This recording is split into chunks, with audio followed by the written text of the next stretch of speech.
So DealQuest community, we've come to the end of our RIA aggregator and integrator special series that we did as part of the DealQuest podcast.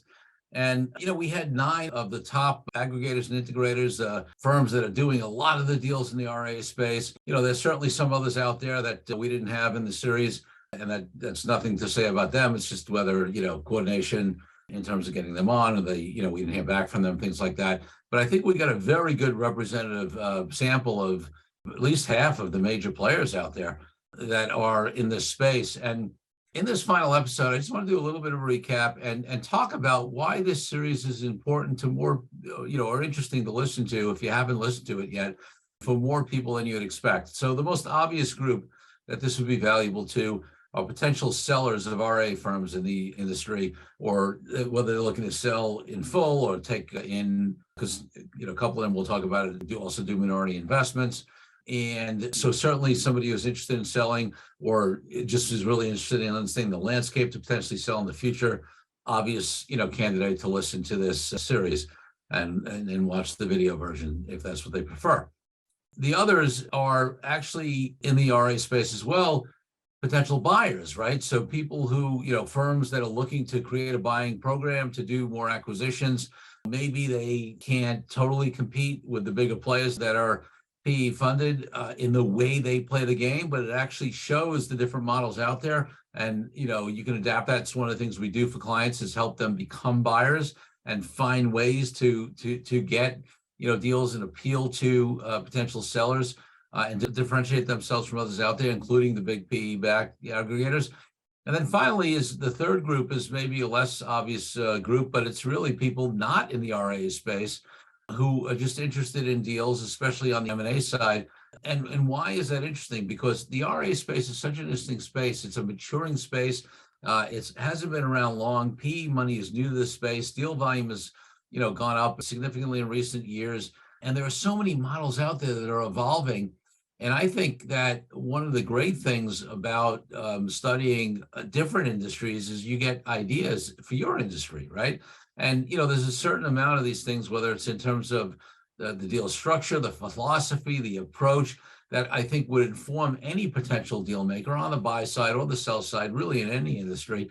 And it's interesting to have, 9 of the major players, right? The CEOs, the key executives at these firms that have done so many deals, and to hear their perspective and their viewpoint and their outlook and how they promote it and how they talk about that model and how they differentiate themselves and their evolution, right? Because a lot of them talked about not only where they are now, but maybe where they started and how the model might have evolved and their thinking might have evolved. And that's really useful for anybody who's potentially doing deals. So my recommendation is whether you're in the RIA space as a buyer or a seller or a potential seller, or you're in another space and just interested in M&A, it's really worth listening to through that lens of, hey, what are the different models out there? How does the thinking evolve? What are the mistakes that some people have made? What's working in this industry that could be maybe applied to others if you're not in the wealth management RIA space? So definitely go back and listen to the episodes. Some of the things that are interesting about, for me, I'm somebody who, obviously, we play in this space all the time. We do a significant amount of deal work in the RIA space. We do a lot of breakaway broker work and setting up new RIA firms for transitioning financial advisors. We help them set up the structures, to the equity and capital structures, to set them up moving forward just generally, but also to prepare them to do deals in the future, because part of the model they may be building is to have, for example, an equity class for firms that they acquire or advisors they bring in. And because the teams are more and more sophisticated coming out on the startup side, on the breakaway side, we find ourselves more and more structuring for that growth from day one. And then, of course, we help them do the deals that help them grow. And we also do these whiteboarding sessions. And we have several clients that have really, done very, very well in their acquisition model after we've done these whiteboarding sessions with them, to help them figure out, hey, what is their unique positioning? What model do they want to create? How do they want to present themselves? And we go through this 10-step process, with them, which, if you haven't checked it out yet, on the website, kupferlaw.com, we've had for a while there we have 2 10-step series videos. One is on breakaway brokers and, the 10 steps to know if you want to break away from a bank or wirehouse or insurance company and go independent. But the other one, more relevant to this, is 10 video series on M&A, right? And we have a 10-step process that really starts with why, if you want to become especially a buyer in the space. So you may want to check that out, but also go back and check out this series, which is also on the website, or on the DealQuest podcast on any of the podcast players. So, one of the things that's interesting to me is, like I said, we know this space really well. So, I knew these models pretty well. I've already advised clients on, when they're considering various of these models and what's the benefit and detriment of it. But there's something special about hearing from the leaders and their own voice. And they were all very open and generous and happy to discuss their models. And most of them making clear I think all of them believe this, but specifically, discussing that their model's not for everybody. And actually, that's one of the things that I've talked about. And I talk about in that 10 tip series, is that's exactly what you want. You want to have a clear model that is not for everybody, because if you're for everybody, you're for nobody. And in the competitive market, you got to be able to distinguish yourself. So you actually want people to understand your model, understand your approach, understand who you're trying to attract, who your avatar is, your target person, what your unique value proposition is out to them, and be able to opt in or opt out, because the opt out actually saves you a lot of time, right? There are so many potential deals you're going to look at anyway, even with potentially qualified candidates as a buyer, before you choose the ones that are really going to work for you. So if you're spending a lot of time with non-qualified folks because they don't understand your model, or they're not sure what they want, it's not useful on the buyer side, and it wastes time on the seller side as well. So for me, it was helpful to dig in even further, hear it directly from the CEOs and major executives as we had them on. It's good to reconnect with some folks who I knew. We had a lot of them, from Matt Cooper to Barb Oros to Marty Bicknell to Claire O'Keefe, Stan Greger, David Cantor. I knew, but then there were a couple. Jeff Decco is a guy from WEG who I knew a little bit, because we had done a deal recently where a client did, we represented a client who did a deal with WEG, but I didn't know Jeff that well. So it was, it was great to have him on as well. And a couple of other folks, who I didn't know as well, Pat McLean, for example, from Allworth, and sort of get to know them a little more and listen. So definitely check it out. Some of the things that, in terms of model, that if you're doing M&A deals on the other side, want to start thinking about, is you see in the series that there are folks that, we drew this distinction, and we knew it was artificial, but it was sort of arranged, and people have different aspects of it, and some of them didn't even like this phrasing.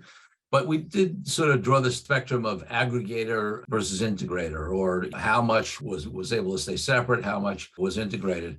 And models fell all along the way. Marty Bicknell, for example, talked about the fact that in the earlier days, they did deals where there was less of an integration, right? Even in brand and things like that. And then at some point, they moved to the One Mariner model of program, and really decided that they wanted everybody in the Mariner brand, and having a more integrated approach in their model, so that, that evolved for them.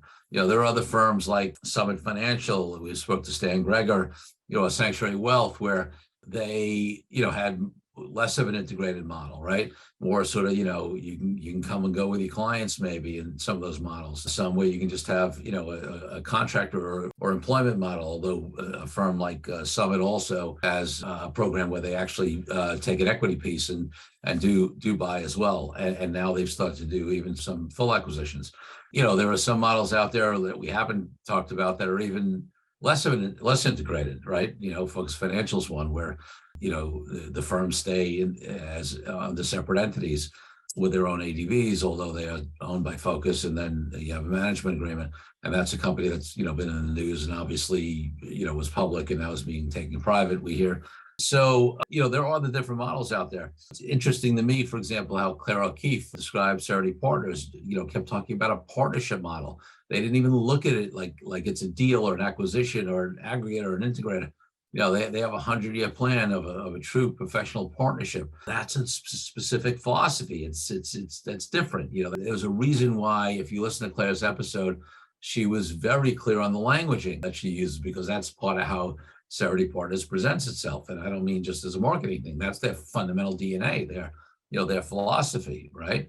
We had Matt Cooper on, where Beacon Point, for example, has been doing mainly acquisitions of independent RIA firms, and hadn't been doing breakaways from wirehouses, whereas For example, Sanctuary was much more focused on breakaway warehouse teams because that's where Jim Dixon, who at the time was CEO of Sanctuary, he's since left, but at the time we recorded was CEO, that was his background, right? Now, Beacon Point is starting to move into the warehouse breakaway side as well because they see opportunities there. But, again, their traditional model has been buying up other firms. So we're seeing them starting to evolve. It's fascinating to me. And then, you got folks like David Cantor at Blue Spring, who moved over after so many years, Fidelity on the custody side, and now is running Blue Spring. They've got, good financing behind them, and they're doing a number of deals.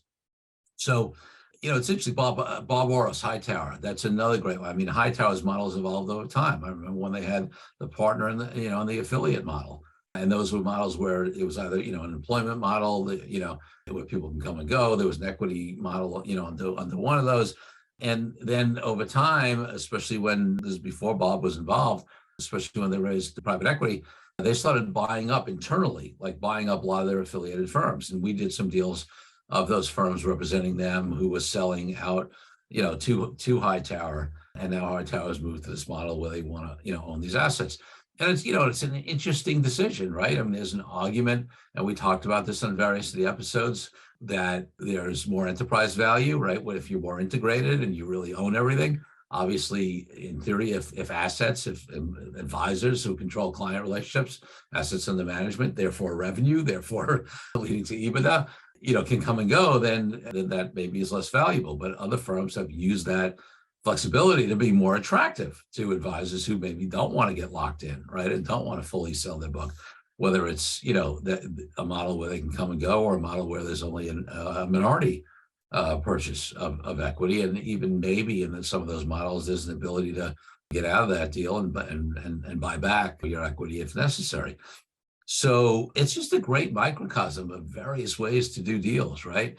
And listen, over time, we have certainly some history at this point. We're not going back decades of this history. I mean, not that a couple of firms haven't been around that long, but in terms of the active M&A space, especially the PE-funded high growth M&A space, we don't have decades in this industry, but we have had some evolution over the last, 5, 7, even 10 years, but, a lot in the last 5, right? So it'll be interesting to see how it continues to evolve, and whether there'll be, there was some discussion of aggregation of the aggregators or consolidation of the consolidators. And the very interesting thing about this industry is that whereas you hear about all of this quote unquote consolidation, there are more and more advisors coming into the independent space, so that the industry itself, when you look at it, has not consolidated, right? There aren't fewer RIA firms out there than there were previously. In fact, there are more. And that's not because there's not some consolidation happening, with these aggregators and other deals going on, but it's because there's an outflow continuing, strong outflow of the other models from the banks and the wirehouses and the insurance companies and the IBDs to full independence. So sort of the pipeline of new firms coming in has still exceeded the rate of consolidation in the industry, even though that's grown significantly. We talked with these folks about just the market conditions, and the fact that I think every single one of them have agreed with something that many have said, including me, that we're very early on. Maybe we're in the 3rd inning, right, of a 9-inning game here, or less, with the RIA space. And there's such a good space, quality people, great cash flow, good clients, excellent service generally, that there's value here. And as money has come into the space, the medium to long-term trends are certainly still in favor of, of significant growth. There's a lot of maturation that can still happen in the industry, a lot of consolidation, a lot of growth, a lot of different models, a lot of building. But we talked about some of the short-term headwinds, maybe, right? The market's been up and down. The interest rates have gone up. There's various other economic factors that may adversely affect deal flow. And in fact, since we've done a lot in this series, I mean, pretty much all of the buyers we talked about still said they have plenty of deal flow and they're very optimistic. But they all did acknowledge that deal structures are changing. Certainly more money on the back end, and a little less upfront. The upfront money had gone up significantly over the last few years. I remember a time when we used to say it was 25, 30% upfront. Now deals went up to 50, 60, 70, sometimes 80, plus percent upfront. That's coming back, right? Because of conditions. Valuations have eased off a little bit, although in many cases they're structured with an earnout piece. So if the market comes back up, maybe the valuations can go higher. So, a lot of the folks did talk about how they see the market and conditions and talked about those changes in deal structures and how they thought the effect of the, maybe some of the temporary headwinds would be. They all expressed confidence in their models and continuing to be able to do deals. That's not surprising. You would think they would say that either way, but I think it's been shown that they're still doing deals, although the percentage of deals by I think at one point, I think it was third or fourth quarter of last year. I remember DeVoe reported that it was over 90%, 92% or something like that of the deals were being done by the big integrators and aggregators, the PE funded firms. And I've seen recent statistics, it might be down around, half or less, maybe a little more, somewhere in that space now. So, things have evolved and changed. So, like I said, if you haven't listened to the series, it's definitely worth doing it. I think all the folks that we interviewed are impressive folks. Some of them have built these firms from the beginning, guys like Marty Bicknell.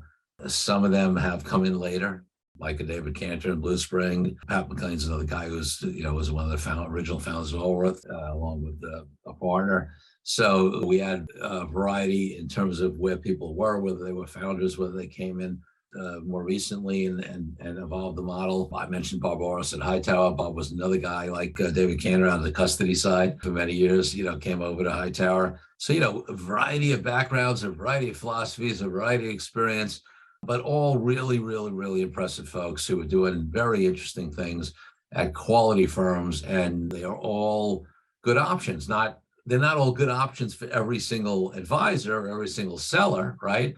Because you got to find the right fit, but they are quality firms that have clear value propositions that are successful at attracting the right types of advisors. And some may appeal more to exiting advisors. Some may appeal more to younger advisors who have a lot more runway. Some may, definitely appeal to folks who either lean towards wanting to maintain more of their independence or being willing to roll into a more integrated model.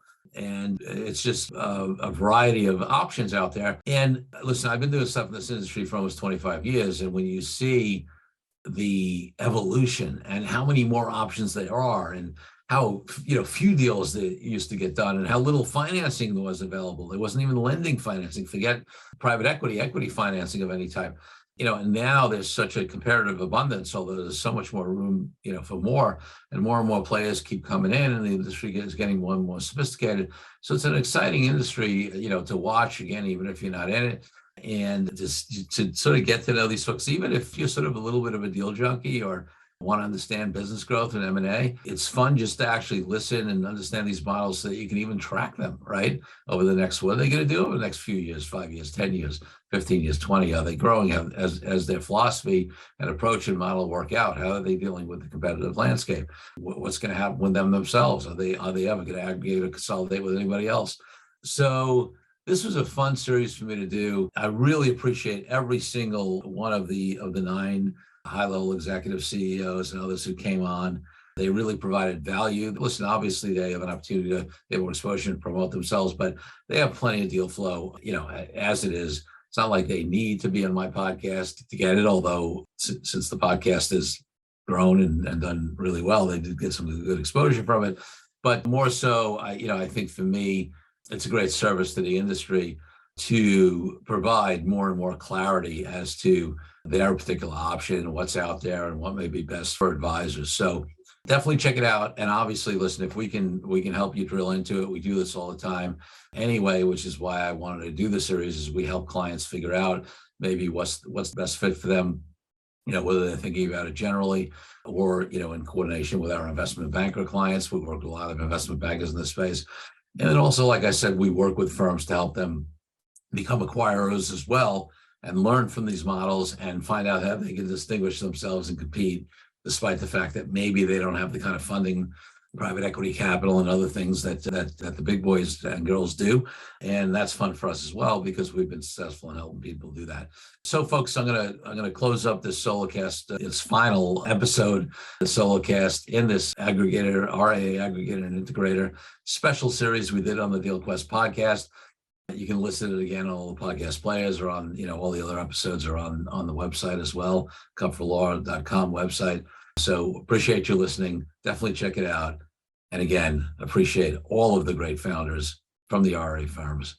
who agreed to be guests on the show. Take care.